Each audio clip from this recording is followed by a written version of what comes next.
สบายดี大家好我是轻松老挝语的杜老师今天我们来学习跟证件有关的一些老挝语词汇บัตรประจำตัวบัตรประจำตัว身份证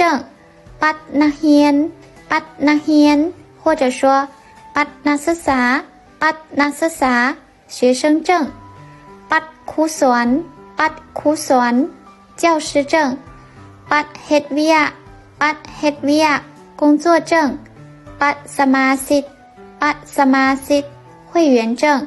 บัตรผู้นำเที่ยวบัตรผู้นำเที่ยว导游证บัตรนักข่าวบัตรนักข่าว记者证บัตรพนักงานบัญชี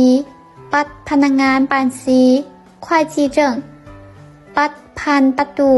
บัตรผ่านประตู出入证ใบขับขี่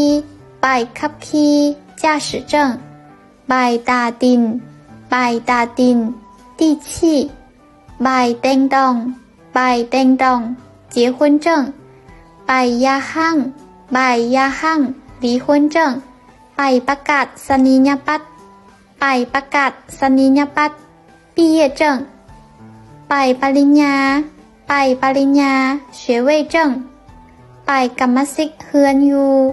ใบกรรมสิทธิ์เฮือนอยู่房产证ใบยั่งยืนที่อยู่ใบยั่งยืนที่อยู่居住证明ใบอนุญาตเข้าสับแสงใบอนุญาตเข้าสับแสง准考证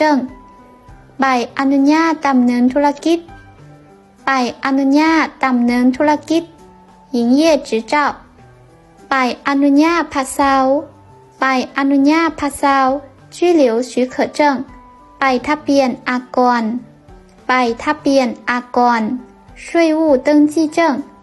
ใบประกอบอาชีพใบประกอบอาชีพ就业证ใบคุณวุฒิทนายความใบคุณวุฒิทนายความ律师资格证ใบยั่งยืนการเกิดใบยั่งยืนการเกิด出生证明ใบยั่งยืนการมรณะใบยั่งยืนการมรณะ死亡证明ใบเสนอราคาใบเสนอราคา报价单ใบย่องยอใบย่องยอ荣誉证书ใบมอบกรรมสิทธิ์ใบมอบกรรมสิทธิ์